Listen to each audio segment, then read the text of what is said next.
Nityanandamurtaya Totravetraikapanaye Jnanamudraya Krishnaya Gitamritaduhe Namaha. Hare Krishna. Welcome back to the Bhagavad Gita Bhakti Shastri course. Now we are in the 15th chapter, last part. We discussed the earlier sections of the 15th chapter. Let's have an overview of the sections before we move to 15.15.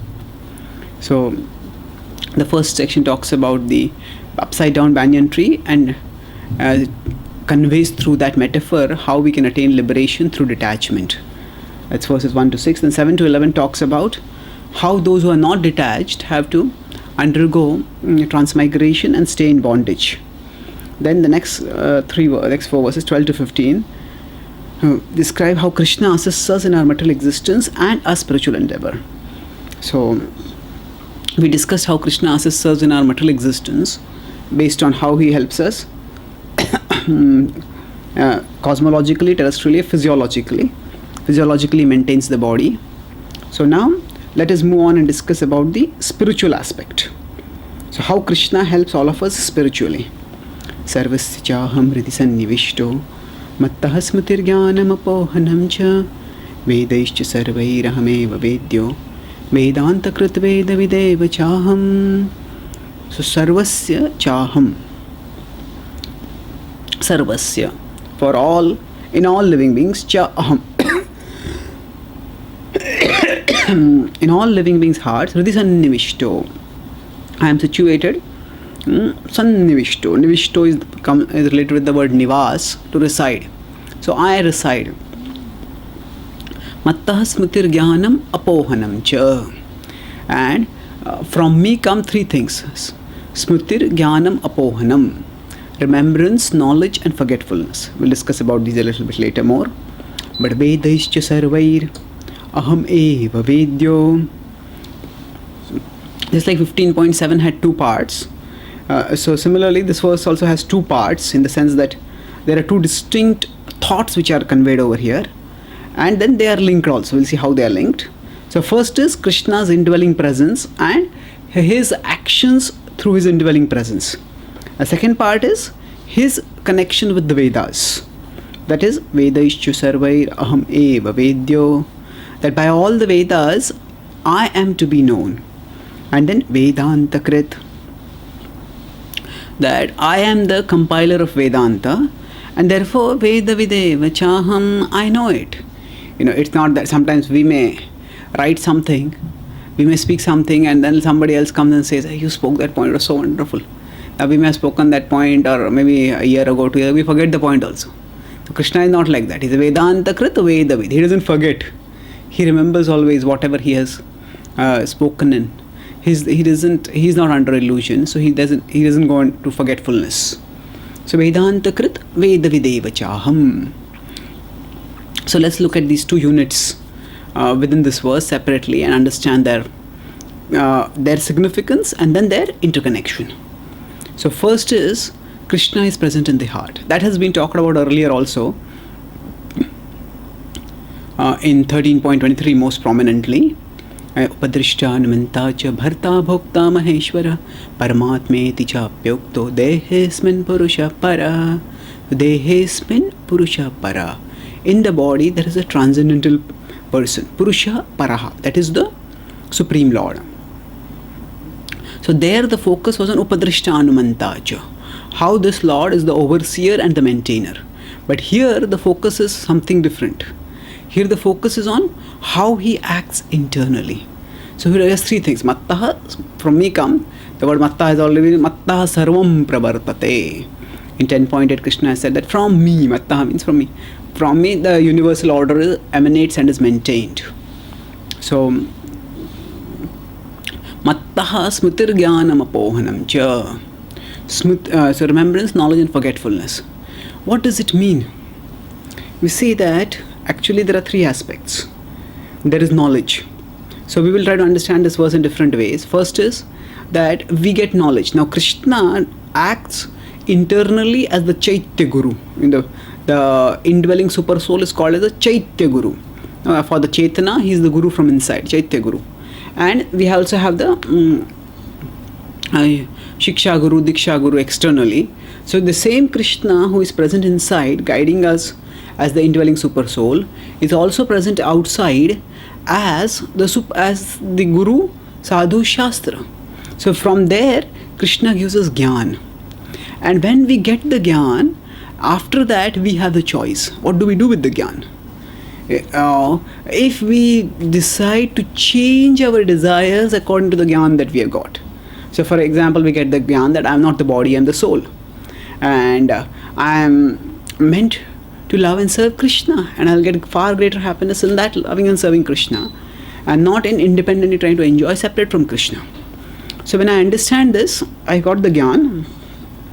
Now this Gyan is not just meant for pooling. Pooling means P-O-O-L-I-N-G. Pooling means just accumulating in the head, pool together. It is meant for pulling. It is meant to pull us towards Krishna.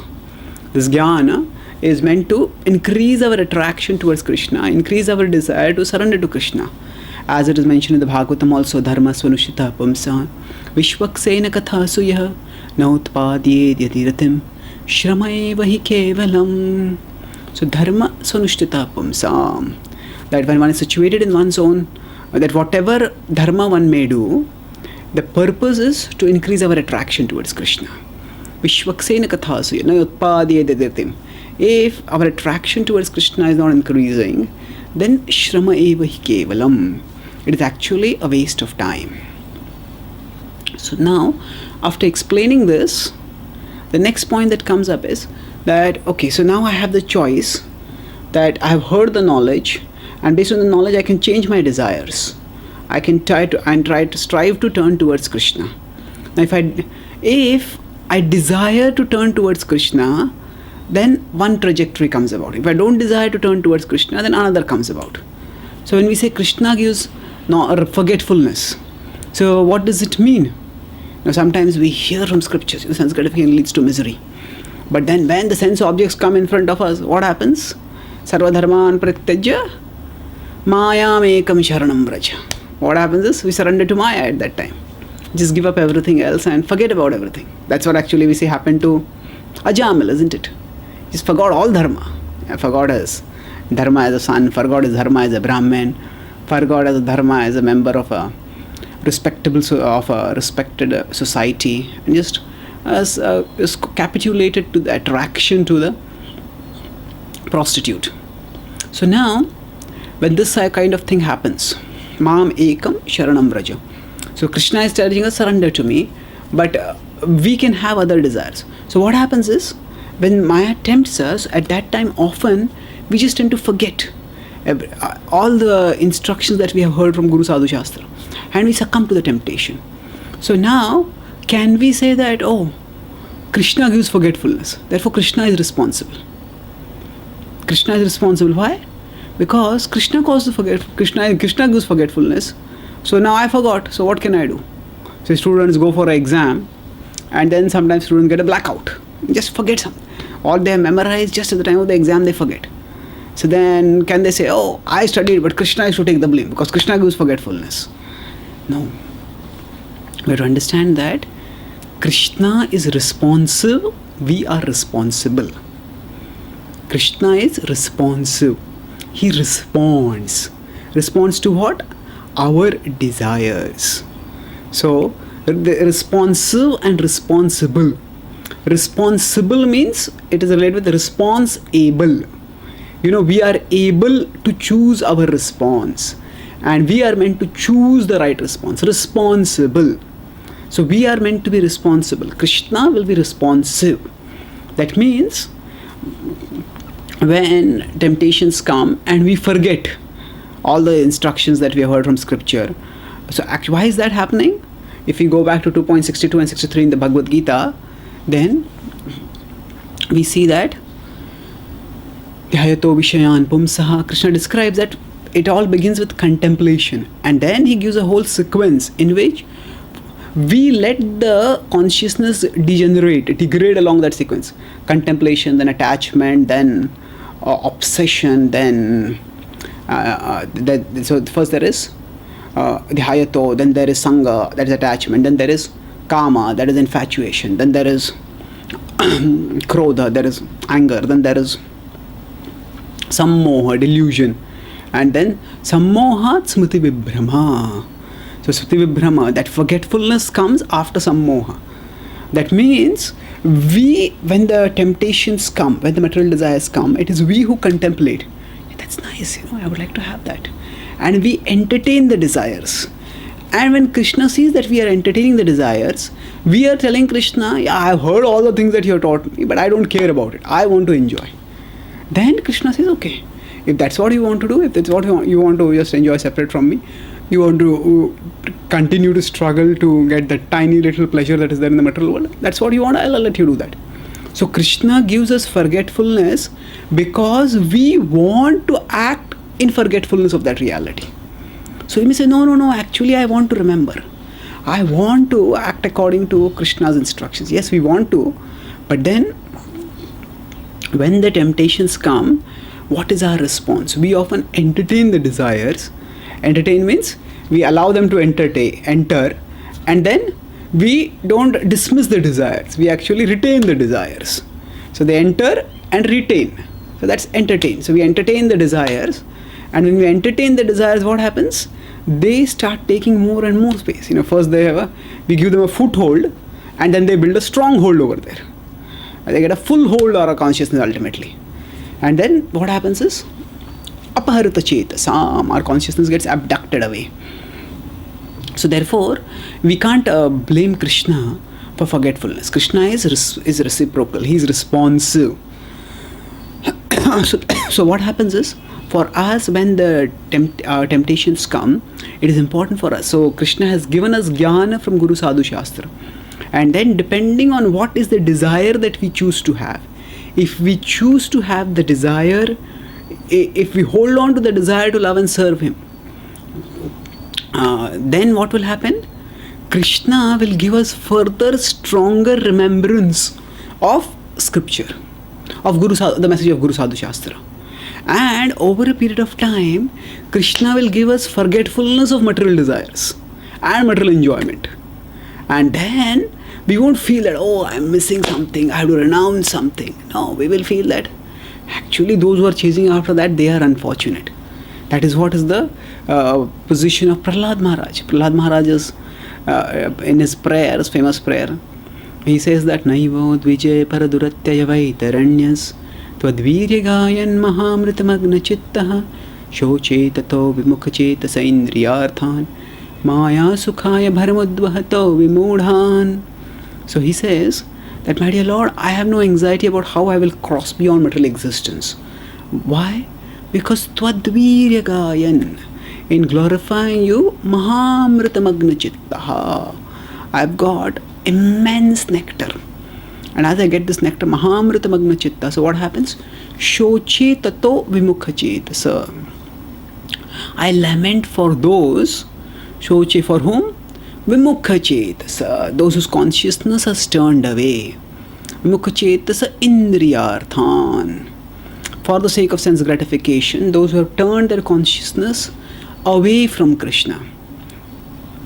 So vimukachetasa indriyarthan. And then what happens? Maya sukhaya bharam udvahato vimudhan. Maya sukhaya bharam. That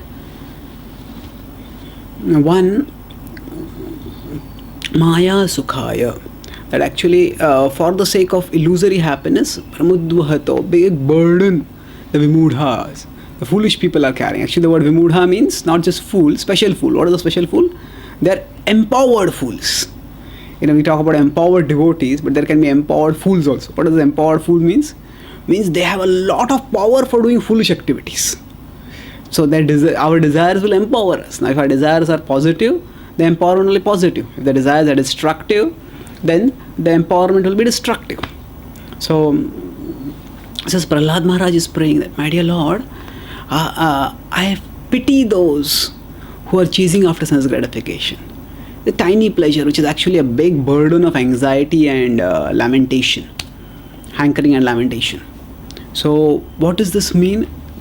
Coming back to our Bhagavad Gita verse, that means when he sees people enjoying sense gratification, he has heard from Guru Sadhu Shastra, from Narad Muni and others, that Actually, there is no real pleasure over here. It simply leads to suffering.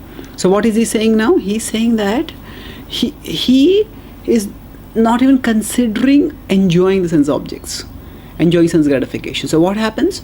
Because he has strongly chosen the desire to serve Krishna, so then Krishna is giving him more and more remembrance. More and more remembrance of what? His own beauty, his own sweetness, his own glory. His own means Krishna's. And then what happens by that? Mamrita magna chitta becomes completely absorbed in remembrance of Krishna. So when one is thus Mahamrita magna chitta, then what happens?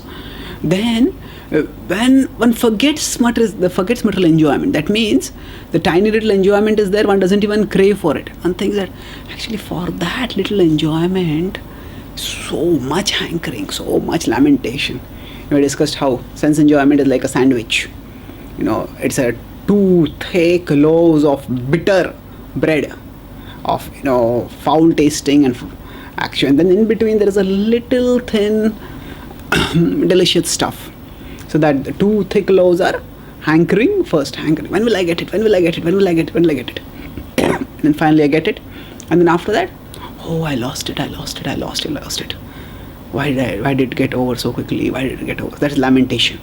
So like that, one feels that, so one doesn't remember the pleasure in sense gratification, one remembers all the associated misery that comes with sense gratification. And one feels there is nothing in it. So Krishna can invert the normal dynamics for a serious devotee. What do we mean by normal dynamics? The normal dynamics for the struggling sadhaka is that when sense objects come in front, the person forgets Krishna and instructions from Guru Sadhu Shastra and then remembers Maya. So now Krishna is giving the forgetfulness and remembrance because that's what the soul is desiring.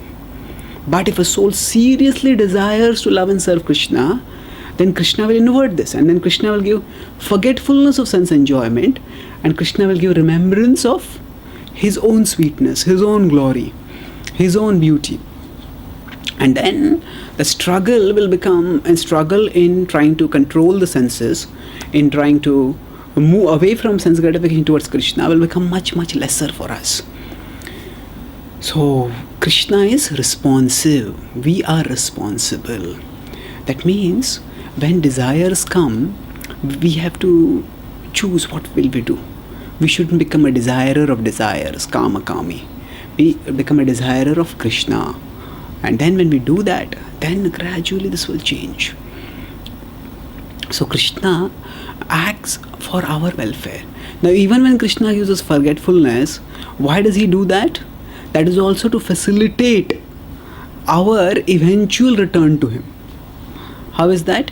Now when Krishna gives forgetfulness also, he doesn't condemn a person to perennial forgetfulness. There is forgetfulness, and then in the intoxication that results after forgetfulness, the intoxication, the infatuation with the hope for material enjoyment, then after it fizzles out. Because when one enjoys, one realizes the anticlimax, there's nothing in it. So then one afterwards comes back to Krishna, and Krishna then gives guidance for the person to come back to him. So what we as seekers should do is, we should try to move closer and closer towards Krishna. That means when we have the opportunity to remember Krishna, at that time we seriously remember Krishna. So that means when we are in the association of devotees, we are studying scriptures, we are chanting the holy names, we are in a devotional environment, that time it is relatively easier to remember Krishna. So when it is possible for us to remember Krishna, if at that time we show Krishna our earnestness, yes, I want to remember you, Krishna, and Krishna sees that. And then afterwards, when the temptations come, Krishna will give us the knowledge. No, Krishna will give us the remembrance. No, don't need to get involved. Don't get into this. And if we respond to that, we'll be protected. So we begin by doing what we can do. To end our forgetfulness, we need to first end our forgetfulness of our forgetfulness. What does that mean? To end our forgetfulness, we need to first end our forgetfulness of our forgetfulness. That is, sometimes we become forgetful and we forget that we have forgotten also. And we get so much into illusion that we don't even realize that we are in illusion. But if we are in illusion, suppose we are chanting and we get spaced out. While chanting, we start doing some sightseeing, looking at the sky, looking here, looking there. And if you're all alone, then we'll be forgetful and we'll stay forgetful of our forgetfulness also. But if we are saying the association of devotees, then somebody will come. Prabhu, what are you doing? Oh, I'm going to chant this chanting time, let me chant. So then what will happen is, we have to resolve to end our forgetfulness of our forgetfulness. That means as soon as we become aware, oh, I've forgotten, then we bring ourselves back on track. So by that also we show Krishna that we want to come towards him. As we discussed earlier, plane is often off track. When a plane is moving, say move from Mumbai to Calcutta, at that time, it is not that the plane moves in a straight line. Almost for 90% of the time, because of the atmospheric conditions, because of the wind and because of the pressure, the plane keeps going off track. If the plane keeps going off track for 90% of the time, how does it reach the destination? Because the pilot brings it back on track. It goes off track, again on track, off track, on track, off track, on track. And then gradually, because the pilot is focused on the destination, so eventually the plane reaches the destination, in spite of the distractions. So like that, we will get distracted. We may not be able to avoid that. So we may become forgetful, but we should resolve to end our forgetfulness of our forgetfulness. And as soon as we remember, oh, I'm gone on the wrong track, bring back. And by this, we will keep moving forwards. And eventually till we reach the final destination, till we develop love for Krishna. So here we know that Krishna is ready to help us.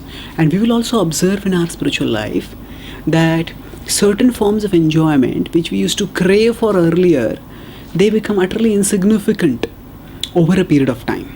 That means that over a period of, say, steady practice, we may have been infatuated with a particular thing in the past. We may be infatuated with a particular sport or a particular food item. Say some of us might have been very attached to meat eating. But then, after we get the higher taste of prasad, then what happens? Then do we feel any attraction for meat? No, not at all. What has happened? Krishna has given us forgetfulness of the taste of the meat. So what might have immediately caused saliva to secrete and agitate, craving to be generated in our mind earlier, now nothing happens. So Krishna can give us forgetfulness of our cherished material enjoyments. So just as it has happened for a few of our cherished material enjoyments, it will happen for the remaining also. We just have to keep persevering in our practice of devotional service. When we keep persevering steadily in the practice of our devotional service, eventually we come to a level where we become liberated from even the strongest of material enjoyments. The strongest of material enjoyments, we become liberated from them. And then we can purely relish the nectar of Krishna consciousness, of remembrance of Krishna, love of Krishna. So this is the first part of this verse.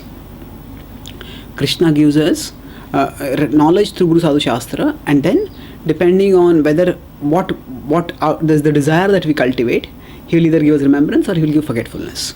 Now second part says that Vedaischa sarvair ahameva vedyo. Now we wonder why the Vedas come in suddenly? Yes, because the jnana. So Krishna is talking now about, first he's talking about his internal role is that smriti rapohanam cha. So how does he give the jnana? He gives the jnana externally through the Vedas. So then he's telling what is the connection with the Vedas? He says actually, by all the Vedas I am to be known. Now in the Vedas, there are a large variety of subjects is talked about. Most of the Vedas, if we use the word Vedas in a restrictive sense to refer to the 4 Vedas only, then the Vedas actually primarily talk about Karma Kand. But the word Veda in a generic sense means knowledge. And the ultimate goal of knowledge is to know Krishna. Bahunam janmanante jnanavan mam prapadyate. So the ultimate goal of knowledge is to know Krishna. So, but apart from that generic understanding also, actually all the Vedas, so there is a restrictive understanding of the word Vedas, there is a very liberal understanding, and there is a moderate understanding. What is the moderate understanding? That is, the Vedas refer to the body of literature which are derived from the Vedas. So it includes the Puranas, Itihasas. We have discussed all this in the introduction to the Ishopanishad, right at the start of a Bhakti Shastri course. So in the general body of the Vedic literature, there is a progression from Karma Kand to Jnana Kand, ultimately to Bhakti. So in that sense, because there is a progression which ultimately leads to pure devotion to Krishna, so by all the Vedas, it is Krishna who is to be known. It is Krishna who is the object of all the different subjects that are talked about in the Vedas.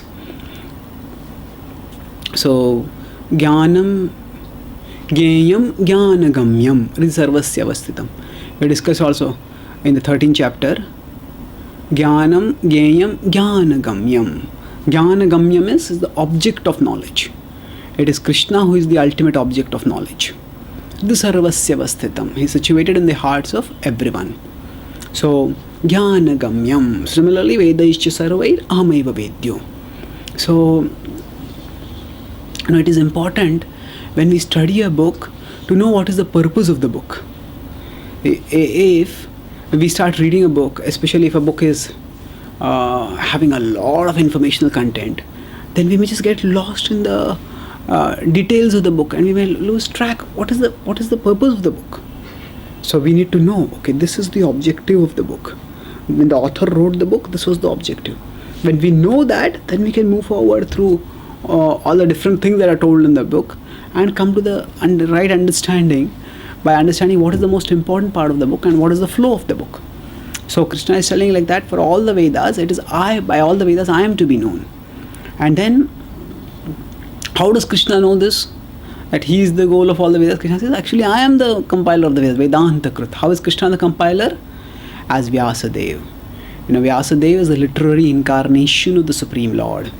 Because he is the literary incarnation of the Supreme Lord, so he himself is also transcendental. And Krishna says, Vedanta Krit. Vedanta Krit. And then after he says, Veda Videva Chaham. Veda. I know all the Vedas. So I am the compiler, I am the knower. So Krishna is talking about the Vedas in three ways over here. That I am the goal, compiler and knower. So if we look at it once again, what is the connection between the two? That every body of knowledge is meant to go towards a particular purpose. So then how can we know if there's a big book that is there? So big book that is there, how do we know what is the purpose of the book? Ask the author. So Vedaisha Sarvair Ahame Vedyo. I am the goal of the Vedas. How does Krishna know it? Because Vedanta Krit. He is the author. And then can we say sometimes, nowadays there is the whole idea of deconstructionism. Deconstructionism means that subsequent reviewers of books, they try to deconstruct. When the author said this, what was the intention in saying this? Why did the author say like this?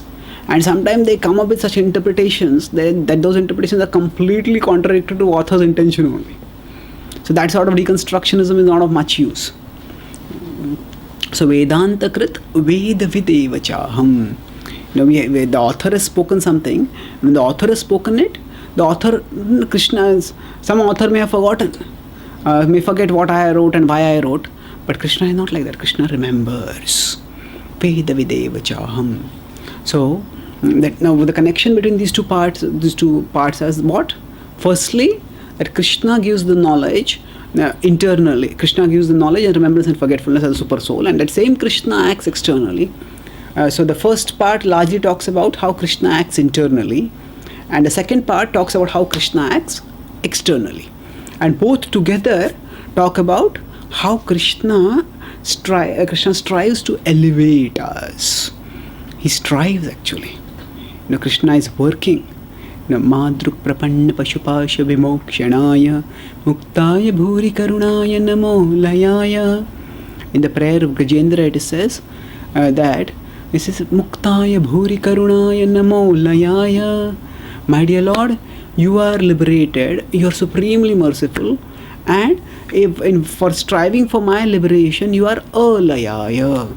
You never get tired, you don't become lazy. You are constantly active, constantly striving. So internally and externally, Krishna strives for liberating us. That is Krishna's great mercy. So when we talk about Krishna's mercy, certainly he has created the material world and he has made arrangements for maintaining the material world. But his ultimate mercy is not that he creates arrangements for maintaining the material world, because ultimately this world is a place of old age, disease and death. Krishna's ultimate mercy is that He takes us beyond this world to the spiritual world, and He provides arrangements for that. He provides abundant arrangements for that, by which He helps us to move from this world towards Krishna, towards the eternal world. So this concludes the Jnana Chakshu section. It started with 15.10 using the word Jnana Chakshu, Pashyanti Jnana Chakshushaha. And then that carries to the question, if somebody is not so perceptive to understand Atma Tattva, then can that person make spiritual advancement? Yes. That person with material consciousness, that person can see the arrangement that Krishna is making at a material level. And gradually, the person can understand how Krishna is making arrangements, not just materially, but also spiritually. So here, Arjuna gets a question, Krishna, if you compiled the Vedas, and you know the Vedas, then can you tell me what is the essence of the Vedas? So that leads to the tri-shloki Gita. Tri-shloki Gita is the Gita in 3 verses. So the essence of Vedanta is taught over here in 16, 17 and 18. Before we go to that, let's look at the purport. So Prabhupada explains, the Lord is not only all-pervading, He is also localized in every individual heart. So He is all-pervading as Brahman, but He is also localized as Paramatma. So when the Lord is thus present, so Prabhupada writes about the Supreme Lord is so full with what? Full with mercy, full with love, that for the deliverance of the conditioned soul, He is the supplier and digester of foodstuff, the witness of His activity, and the giver of knowledge in the form of Vedas, and as the Supreme Personality of Godhead, Sri Krishna, the teacher of the Bhagavad Gita. So He's maintaining materially, supplier and digester of foodstuff, then He's witnessing, and depending on witnessing, He's guiding also. Therefore, because He's so merciful, He's worshipable by the conditioned soul. Thus, God is all good, God is all merciful. Krishna goes to so many such extents for trying to help us. And Prabhupada quotes over here, Anta pravishta shasta jananam. Anta pravishta.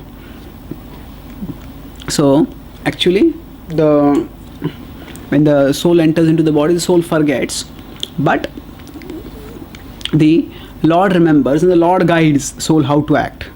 That means that when the soul comes in a particular body, so when the soul goes from a human body to a dog's body, then how does the soul know how to act in the dog's body? It doesn't know. Actually, it is Supreme Lord who guides. It is the Lord who guides. Even when when a baby is born, and then the baby starts crying, and the mother picks up the baby and puts the baby's mouth near its breast.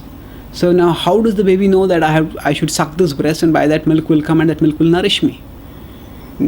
Science may say that it's instinct, but ultimately, where does instinct come from? Ultimately, it's a mystery actually, and we'll discuss in 18.61 about bird migration. It's a profound mystery about how some of the instincts are so complex that they can't be understood very easily. They can't be explained in reductionistic terms. So it is Supreme Lord who gives guidance when the soul enters into a body, how to live in that body. And Prabhupada quotes now also from the Vedanta Sutra. The ultimate goal is the Supreme Personality of God. Vedanta Sutra quotes 1.1.4, he quotes Tattu Samanvayat. So Tattu Samanvayat. Samanvaya means reconciliation, harmonization. So actually, Jiva Goswami has written an elaborate commentary on just on the first 4 sutras of the Vedanta Sutra. So this first sutra is Athata Brahma Jigyasa. Second is Janmadhyasya. Third is Shastra Yonitvat. Fourth is Tattu Samanvayat. So first says inquire about Brahman. Then what is that Brahman? It is the source of everything. And then how can we know about that source? That is through Shastra Yonitva, through Shastra. Then, but Shastra says so many things. How do we know what is the actual conclusion of Shastra?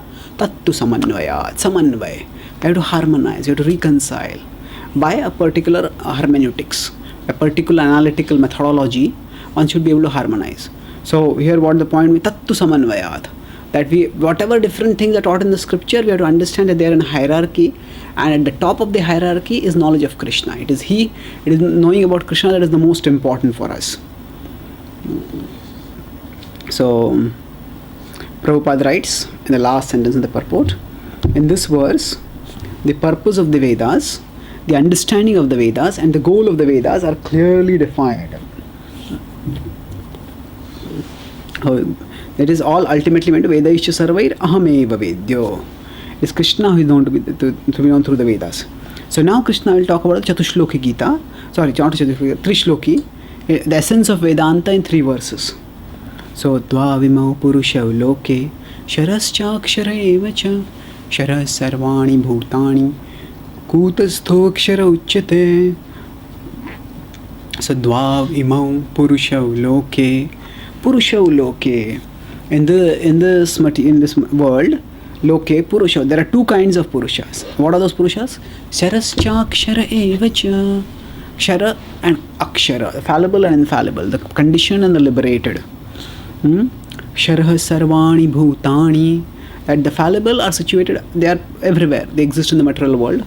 And Kutastha Akshara Uchyate. Kutastha means that they are transcendently situated, well situated, high up. So they are not dragged down by the material world. They are situated in liberated position. Akshara Uchyate, in oneness. Now Kutastha, Prabhupada translates as oneness, but what exactly is this oneness? As we discussed in Ekatvam Anupashyati in the Ishopanishad, actually this Kutastha refers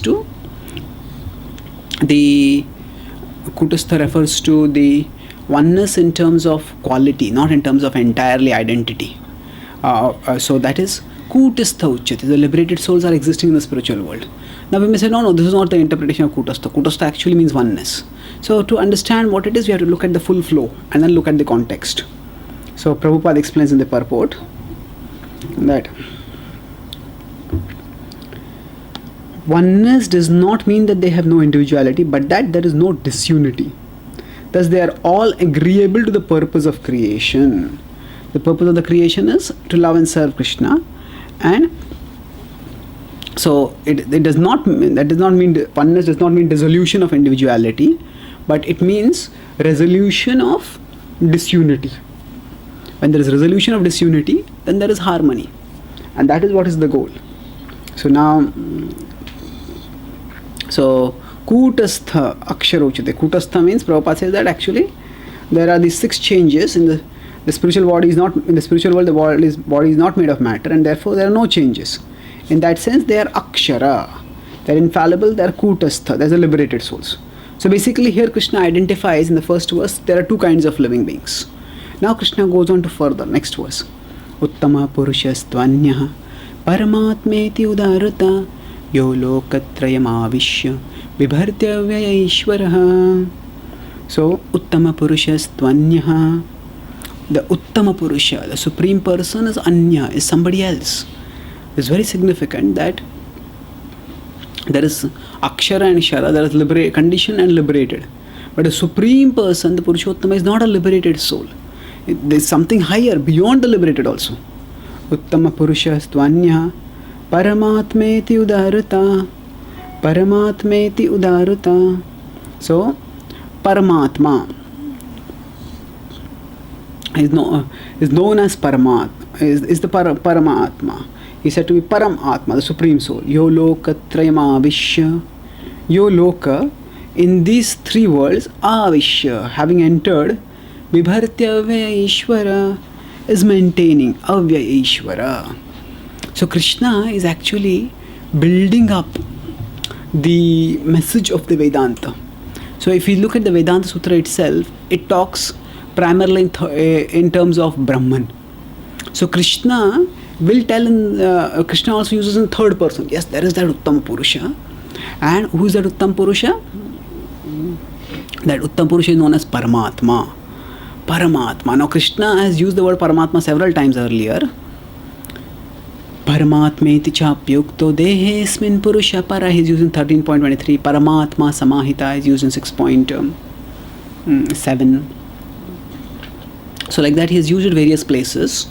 But the important point here is that Krishna is telling, in terms of the message of the Vedanta, is there are two Purushas, but among them, there is one, beyond them, there is a Uttama Purusha, and he is known as Paramatma, and he enters into all the worlds and he maintains the worlds. Now, actually, Krishna has just said 2 verses earlier, in the 13th verse, 3 verses earlier, this is the 17th verse, so 4 verses earlier. 13th verse, what has he said? That Gama Vishchuchi Bhutani Dharyami Hamojasa. So it is I who enter into the planets and I maintain those planets. Now Krishna is saying the Paramatma maintain those planets. Now obviously we can put 2 and 2 together, and then we can say that, oh, it is Krishna who is entering into all the planets, and it is Krishna who is talking about the Vedas, and that's what Krishna will tell in the next verse. So Krishna refers to himself in the third person over here, and later on he will refer to himself in the first person. Why? Because he is now talking from the perspective of the Vedanta. So Vedanta talks about there is Kshara, Akshara, and then there is Uttama Purusha, and then Krishna says, I am that Uttama Purusha. In this way, he in the 3-verse summary, he leads to the conclusion that by all the Vedas, I am to be known. So he doesn't just give the conclusion right in the beginning only. This is a development of thought. And that's why here there is second person reference, and then there will be a first person reference. There is a third person reference over here. You remember we discussed third person reference means I is first person, you second person, and he or she is the third person.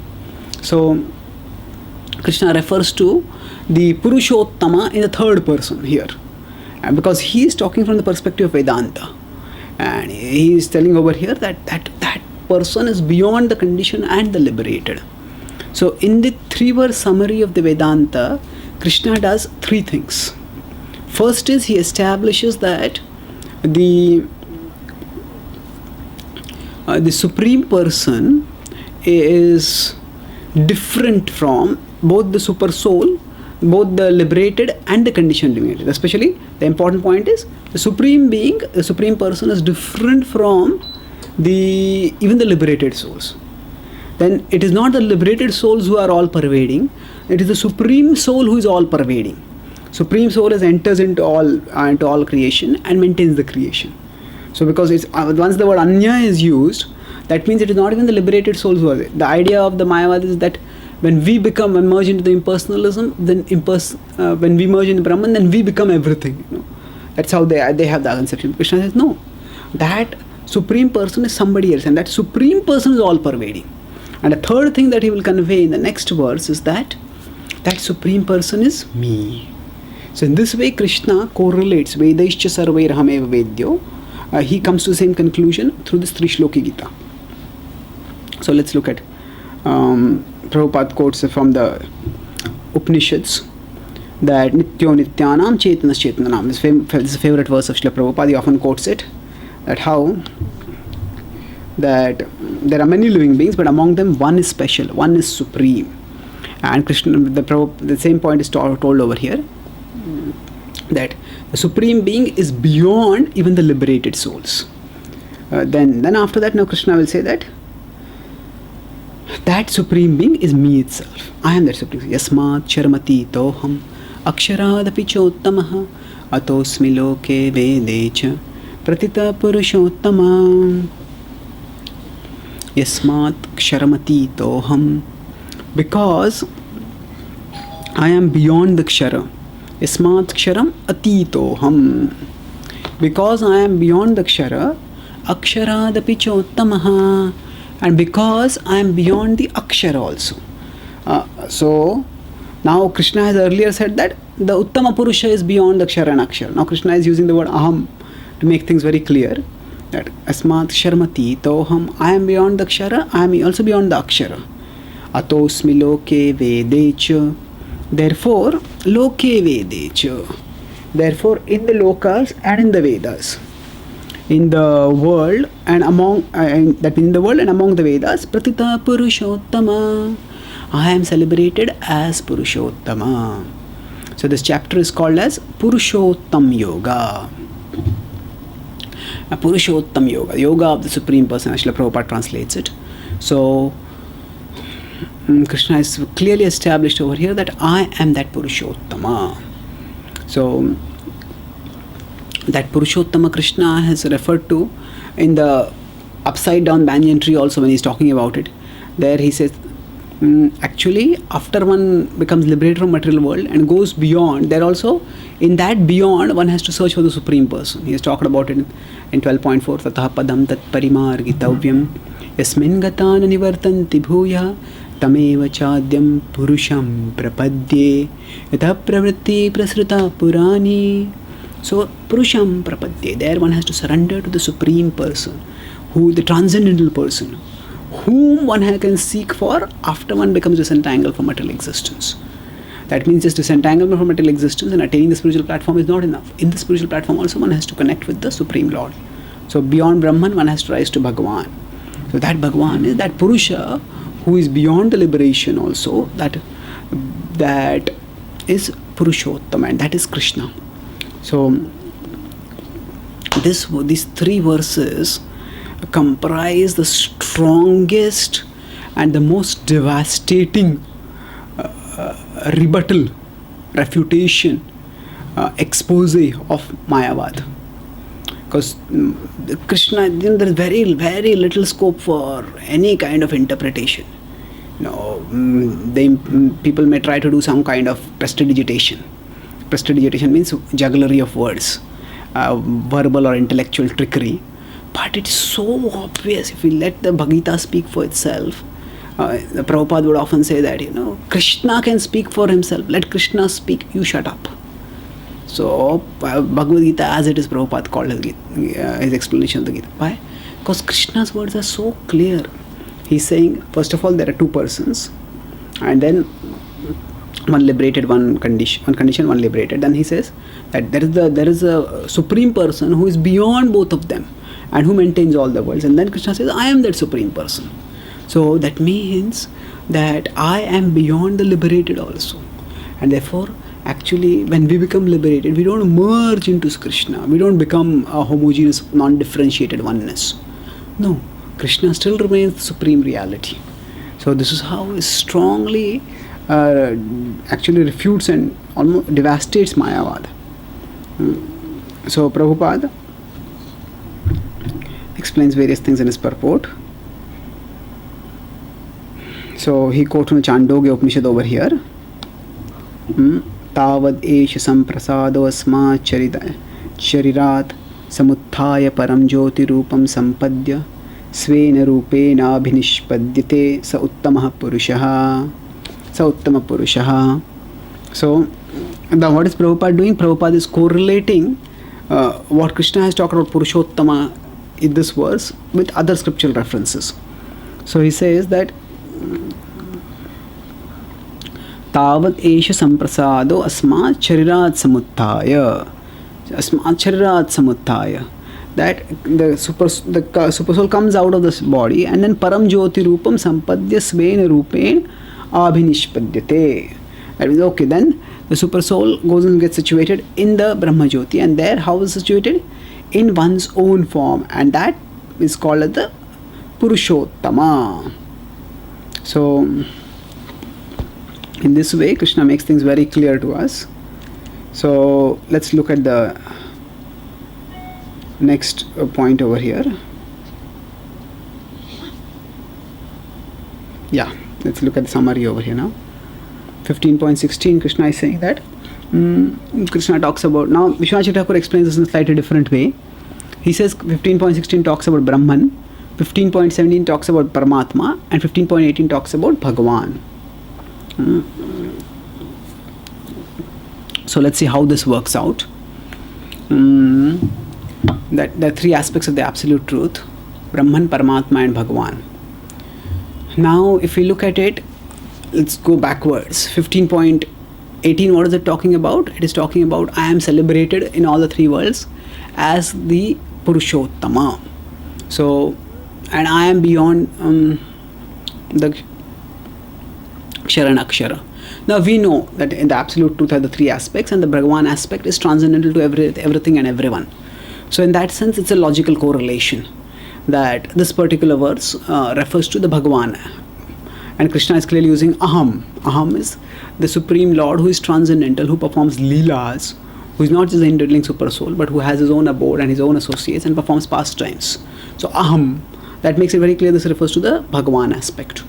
Then if you look back at 15.17, then it is referring to the Paramatma aspect. How is that? It's clearly Vibhartya Lokatrayamavishya Vibhartya Veshwara, one who enters into all the worlds and residing there maintains those worlds. So this is clearly referring to the Paramatma. The Paramatma enters into three worlds. We know Mahavishnu, Garbhodaksha Vishnu, Kshirodaksha Vishnu. How the Garbhodaksha Vishnu enters into each universe. The Kshirodaksha Vishnu enters into all the hearts of all living beings, and even into Paramanu Chayantarastham, into all of matter also, even the atoms.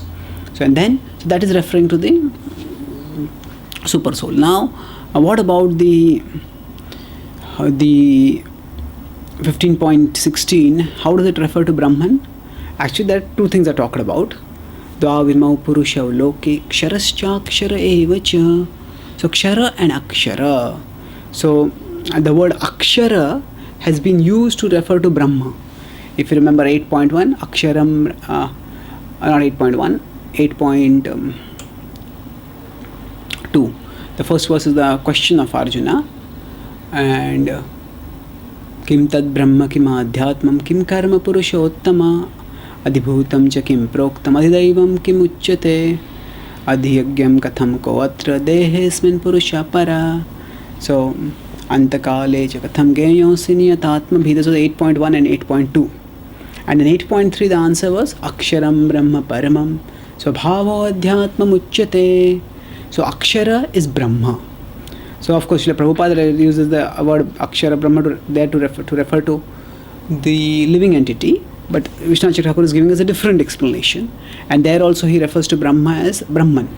So I will not go into the full technical analysis because that will become too intricate. But the point is, this is also another way of looking at it. So the word Akshara, that what is infallible, it is Brahman. And then Brahman is also Kutastha, is situated without any changes, situated in transcendence. So the Brahma is Kutastha. So then that is Brahman, Paramatma and Bhagavan. So there is a progression in these three verses. And through this progression, Krishna is taking us towards the ultimate conclusion. What is the ultimate conclusion? That ultimate conclusion is that we have to understand him to be the supreme person. So let's look at another way of looking at the summary of these verses. Krishna is not the same as the liberated soul, Purusha, but is beyond even the liberated. Is beyond even the liberated. That's one conclusion. Krishna is the Purushottama and the Paramatma. That's another conclusion.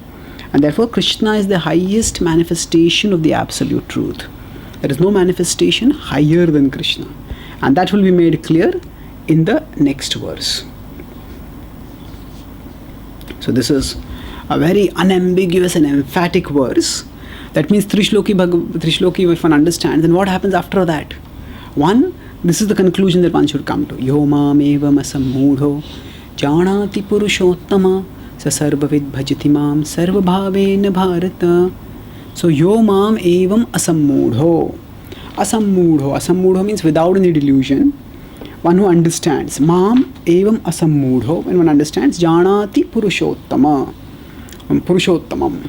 So when one, in this way, without any delusion, when one understands me to be the Purushottamam, such a person, Sasarvaved, such a person knows everything, has got the complete knowledge, Krishna is saying. That means, to know Krishna as the Purushottama is Sasarvaved. So Krishna has told earlier in 7.3 that, not in 7.3, 7.2, he has said that I'll give you complete knowledge, and after getting this, there's nothing more to be known. Idam vakshami asheshatah yajgyatva neha bhuyonya gyatavyam avashishyate asheshata. Without keeping anything back, I'm giving you everything. So what does that mean? It doesn't necessarily mean that all the technical details of all branches of knowledge are given. No, the broad principles that comprise the essence of knowledge are given in their completeness. The principles are properly explained. So now, when Krishna is talking in that way, Krishna is saying, what is the essential principle of understanding of knowledge? It is to know me as Purushottama, Sasarvaved. And it's not just an intellectual knowledge, it is a transformational knowledge. What is the transformation that happens? Sarvaved bhajati mam.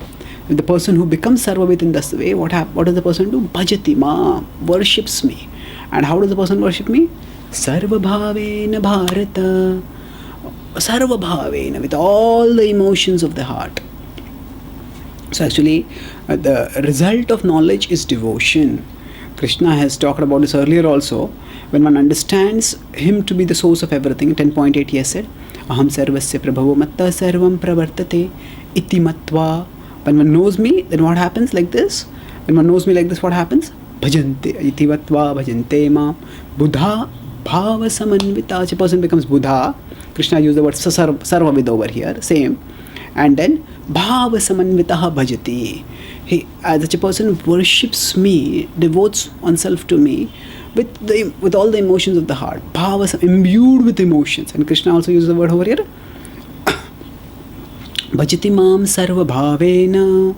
With all the emotions he worships. That person worships. So basically, knowledge doesn't lead to the dissolution of emotions, but knowledge leads to the intensification of emotions.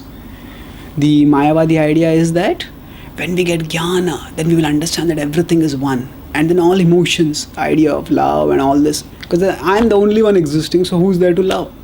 So the idea is that we have to go beyond emotions. But Krishna says, knowledge doesn't lead to the dissolution of emotions. Knowledge leads to the intensification of emotions. Why intensification? Because all the emotions, sarvabhavena, become concentrated on Krishna. Become concentrated on Krishna, and Krishna is all attractive. When we actually direct our love towards Krishna, he's so all attractive and he's so sweetly reciprocal in his love that our emotions become intensified and they are attracted more and more towards him, and they rush forwards towards him. An unstoppable river that keeps flowing forever and forever towards Krishna. So Krishna's love is like an ocean, our love is like a river, and our love keeps flowing and flowing towards Krishna, and an unstoppable river. This is what Kunti Maharani is also praying, that my dear Lord, just as the Ganga flows towards the ocean, let my consciousness flow towards you. Sarva bhavena bharata. We discuss how a devotee holds nothing back, nothing holds a devotee back. That's how the wholeheartedly a devotee works in loving and serving Krishna. So Prabhupada explains in the purport that instead of the perfect knower, without wasting his valuable time, engages directly in Krishna consciousness. So when one understands that ultimately it is to Krishna who is to be known, then why go through all the various processes talked about in the Vedas? No need. Just focus on the devotional service. And then Prabhupada talks about commentators who give wrong understanding. And then Prabhupada further explains the meaning of the word bhajati also. And then he concludes by saying, if anyone after speculating for hundreds and thousands of years does not come to the point that Krishna is the Supreme Personality of Godhead, and one has to surrender there, then all his speculation for many years and lives is a useless waste of time. Shrama eva hi kevalam. Now Krishna concludes this chapter by again another superlative emphatic verse. Iti guhyatamam shastram idamuktam maya nagha etad buddhva buddhiman syad kritakrityascha bharata. Iti guhyataram. So guhya is secret. Guhyataram is most secret. This is the most secret knowledge among the Shastras. So again, this Guhyataram Shastram is significant because many people say the Vedas talk about so many. Vedas talk about Indra, they talk about Surya, they talk about Agni. They talk about so many things. Yes, they do talk about those beings and so many other things they talk about. But their ultimate purpose is to direct us towards Krishna. And this is confidential. Iti Guhyataram Shastram. The Bhagavatam describes that even when Brahmaji studied the Vedas, what happened?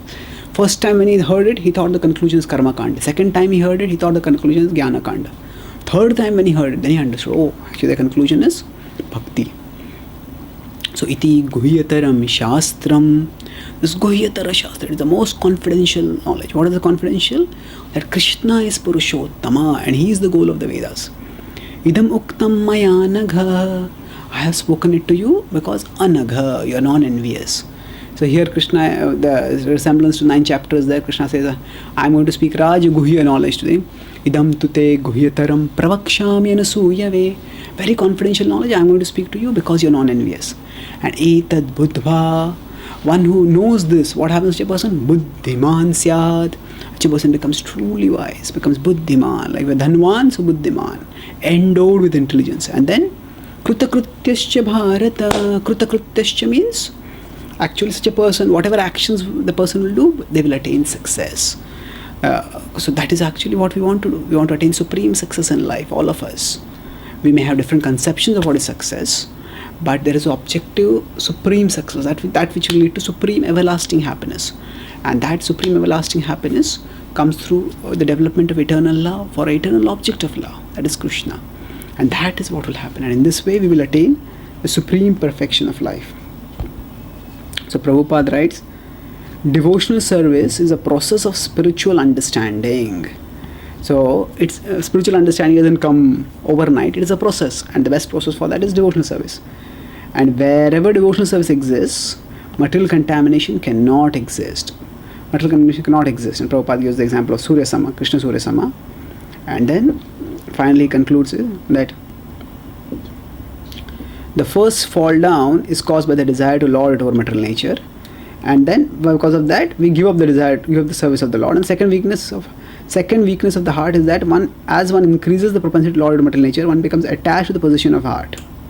The problems of material existence are due to the weakness of the heart. What does weakness of the heart mean? Weakness of the heart means that instead of serving Krishna and being determined to serve Krishna, we give in to lower desire. That is weakness. But by praying to Krishna and by solidifying our connection with Krishna whenever we have the facility to, then we will become stronger and stronger, and then this weakness of the heart will be overcome. And instead of wanting to enjoy separate from Krishna, we will want to serve Krishna, love Krishna, and therein we will get the supreme enjoyment. So in this way, the chapter Purushottama Yoga starts with the upside down banyan tree, emphasizes detachment over there, then talks about without detachment one will have to continue cycle of birth and death, and therefore one needs to have jnana chakshu. But what if somebody doesn't have jnana chakshu? So there is significant altering in the flow, from the verse 12 onwards. It's more very analytical, focusing on jnana, detachment, cutting off the tree, focusing on transmigration. But then afterwards, the 12th verse, the focus becomes extremely devotional. And it says, see the hand of Krishna in maintaining us even at the material level. Then see the hand of Krishna in trying to liberate us from material existence. And then that jnana to bhakti is most beautifully illustrated in the tri-shloki, where Vedanta is explained in how it leads to a devotional conclusion. And then the understanding that Krishna is the highest reality and bhakti to him is the highest sadhana, that is unambiguously established at the end of this chapter in verses 19 and 20. Thank you very much. Srimad Bhagavad Gita ki Jai.